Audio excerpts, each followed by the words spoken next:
एक स्टडी के मुताबिक अपने देश में हर साल 10 मिलियन से ज़्यादा लोगों को अस्थमा का शिकार होना पड़ता है। और अस्थमा जो है सिर्फ बड़ों की बीमारी नहीं है, बच्चों में भी इसके जो है काफ़ी केसेस रहते हैं। और काफ़ी सारे बच्चे जो है अस्थमा से पीड़ित होते हैं, उनको कई तरह की मेडिकेशन की ज़रूरत पड़ती है, उनको जो है इन्हेलर की ज़रूरत पड़ती है और बाकी दूसरी चीज़ों की ज़रूरत पड़ती है। और ख़ासकर एडल्ट में भी जिन्हें एक बार अस्थमा हो गई तो उन्हें बहुत ही कठिन समय यानी कि लक्षण का सामना करना पड़ता है। उनकी जो है दिनचर्या एकदम अस्त व्यस्त हो जाती है, रातों की नींद पूरी डिस्टर्ब हो जाती है, सांस लेना मुश्किल हो जाता है। तो ये सारी चीज़ें आज हम लोग समझते हैं। नमस्कार मित्रों, हेल्थ फैक्ट वीजी में आपका स्वागत है। आज हम लोग बात करेंगे, समझेंगे अस्थमा के बारे में कि अस्थमा क्या है, अस्थमा होती क्यों है, अस्थमा के वजह से क्या जो है समस्याएं आती है, और साथ साथ अस्थमा कितनी गंभीर बीमारी है।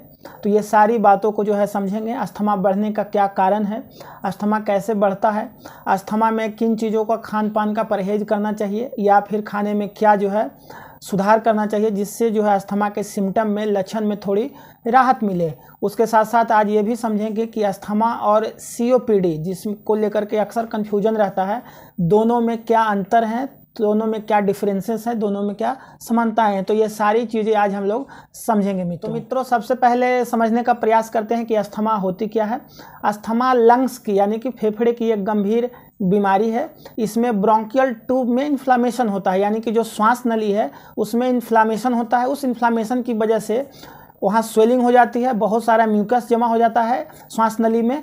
उस वजह से जो एयर फ्लो होनी चाहिए यानी कि जो सांस अंदर जाती है या फिर बाहर आती है वो आने जाने में काफ़ी तकलीफ होती है, वो नैरो हो जाती है श्वास नली, ब्रोंकियल ट्यूब। तो ये जो मेजर समस्या अस्थमा में वही होती है, इन्फ्लामेशन हो जाता है ब्रोंकियल ट्यूब में और उसकी वजह से जो है सांस लेने में बहुत ही तकलीफ का सामना करना पड़ता है। मित्रों चैनल पर नए हैं या आपने अभी तक सब्सक्राइब नहीं किया है तो सब्सक्राइब जरूर करें, या फिर अस्थमा की समस्या आपके किसी मित्र परिचित को है तो उन्हें ये वीडियो जरूर शेयर करें। समझते हैं कि अस्थमा होने की प्रमुख वजह क्या है। तो इसके 3 प्रमुख वजह है, उसमें से सबसे पहला है एलर्जी, यानी कि एलर्गन की वजह से जो है अस्थमा होने के चांसेस बढ़ जाते हैं। उसमें जो है एलर्गन में सबसे पहला आता है नाम एनिमल डेंडर का, यानी कि जो पशु के बालों की, जिसे हम रूसी कहते हैं, एनिमल डेंडर, यानी कि जैसे काफ़ी सारे लोग जो है पेट पालते हैं, कुत्ता है, बिल्ली है, खरगोश है, चूहा है, उसकी बालों की जो रूसी है वो बहुत ही बड़ी एलर्जी कॉज करती है, जिसकी वजह से जो है अस्थमा होने का चांसेस बहुत ही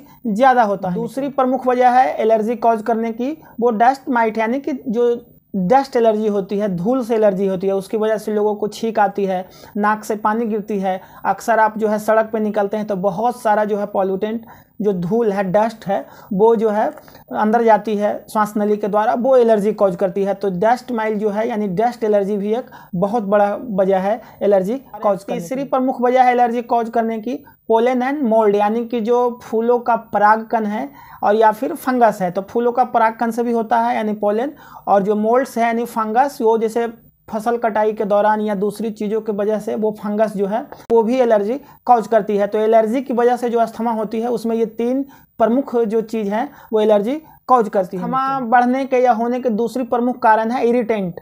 इरिटेंट यानी कि जैसे आप अभी का जो वातावरण है, हर जगह एयर पॉल्यूशन है, उसकी वजह से, या बहुत सारे लोग जो स्मोकिंग करते हैं उसकी वजह से, बहुत सारे लोगों के दोस्त स्मोकिंग करते हैं उसकी वजह से, बहुत सारे लोग ऐसी जगह रहते हैं जहां दूसरे लोग स्मोकिंग करके जाते हैं। तो ये जैसे हुआ स्मोकिंग करने वाले, उसके बाद जो है स्मोकिंग करने वाले के साथ रहने वाले, या जिस जगह पे स्मोकिंग होती है वहाँ आने जाने वाले, ये तीनों लोग को ये दिक्कत होती है। और एयर पॉल्यूशन भी आज के समय बहुत बड़ी वजह है, जितनी जो है गाड़ियों का धुआं है या दूसरे अलग तरह के पॉल्यूशन है, उसकी वजह से भी जो अस्थमा जो आजकल बढ़ रहा है हर जगह इतना, उसमें एयर पॉल्यूशन का बहुत बड़ा योगदान है। तीसरी बहुत बड़ी वजह जो है अस्थमा होने की, जैसे बहुत लोगों की बहुत तरह की दवाई चलती है, मेडिकेशन चलती है कई तरह की बीमारियों का, तो उसकी वजह से भी अस्थमा होने के चांसेस हैं। या जो कई लोग ज़्यादा ड्रिंक करते हैं उसकी वजह से भी जो अस्थमा होने का चांसेस है।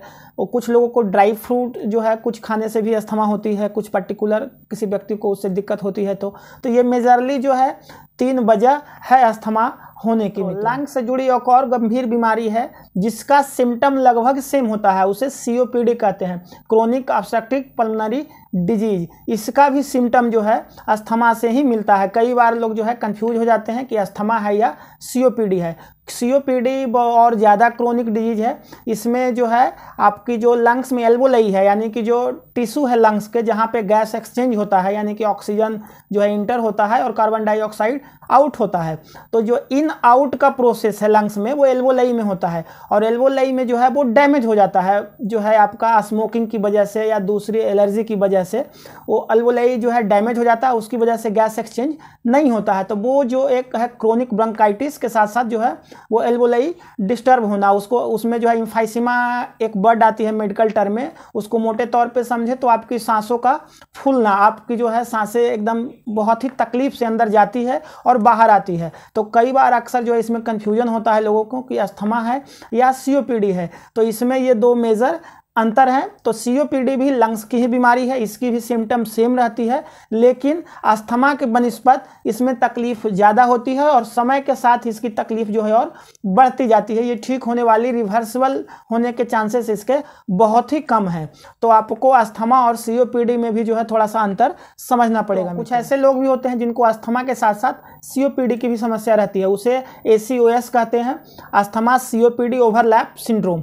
तो ये दोनों जो लक्षण हैं अस्थमा सीओपीडी की वो होती है और दोनों तरह की समस्याएं उनको होती है। तो ये भी समझना पड़ेगा। पता जो है दो तरह की जांच है, एक तो स्पायरोमेट्री है, उसमें आपका एयर फ्लो की टेस्ट होती है कि कितनी मात्रा आ रही है जा रही है, और दूसरी टेस्ट जो है वो आपकी जो है चेस्ट एक्सरे होगी। वो आपके डॉक्टर जो है आपको लक्षण के हिसाब से वो बताएंगे कि क्या आपको है, अस्थमा है, सीओपीडी है। वो अस्थमा के प्रमुख लक्षण जो है वो कफिंग है, यानी कि कफ होना, भीजिंग यानी कि घरघराहट होना, उसके साथ साथ आपकी जो है चेस्ट फूलना और फुलनेस रहना, सांसों का तकलीफ यानी सांस लेने में दिक्कत। तो ये कुछ गंभीर इसके लक्षण हैं और ये सारे सिम्टम जो है रात में बढ़ जाते हैं। अगर आपको अस्थमा की दिक्कत है तो खाने में आप कुछ चीज़ें परहेज करें।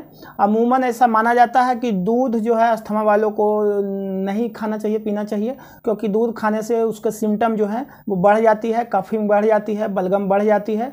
तो इसको, दूध को अवॉइड करें। उसके साथ साथ जो है रिफाइंड का यूज आप कम करें, आलू है, झींगा है, इन सब चीज़ों से थोड़ा बचें। आप जो है कोल्ड ड्रिंक से भी बचें, ठंडे पानी से भी बचें।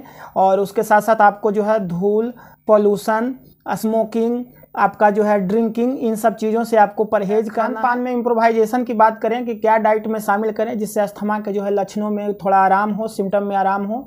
तो आप कलौंजी का खाने में सेवन बढ़ाएं। कलौंजी जो है एंटी इन्फ्लामेटरी प्रॉपर्टी है। उसके साथ साथ जो है आपको लहसुन, अदरक का सेवन बढ़ाना चाहिए। शहद अपने खाने में शामिल करें। उसके साथ साथ जितने मौसमी फल हैं, सेब है, संतरा है, अंगूर हैं, इन सब चीज़ों को आप खाएं। ड्राई फ्रूट में बादाम, अखरोट आप खाएं। उसके साथ साथ जो दैनिक आपका जो खाना है, चावल दाल भी खाएं, कोई दिक्कत उससे नहीं है। बस थोड़ा सा दूध अवॉइड करना है, ठंडे चीज़ों से, खासकर जो है ठंडा पानी, कोल्ड ड्रिंक से आपको बचना है। और धूल जो है, गंदगी, एयर पॉल्यूशन से आपको बचना है। उसके साथ साथ जैसे ही सीज़न चेंज होता है तो थोड़ा सा सावधान रहें। सीज़न चेंज होने के समय जो है अस्थमा सीओपीडी वालों की समस्या बढ़ जाती है। अगर आपको अस्थमा है तो आपको कुछ एक्सरसाइज यानी कि कुछ योग व्यायाम भी आपको काफ़ी फ़ायदा पहुंचा सकता है। खासकर जो है श्वास से संबंधित जो मेडिटेशन है, जैसे अनुलोम विलोम, कपालभाति, ये सब चीज़ों को जो है ज़रूर दैनिक दिनचर्या में शामिल करें।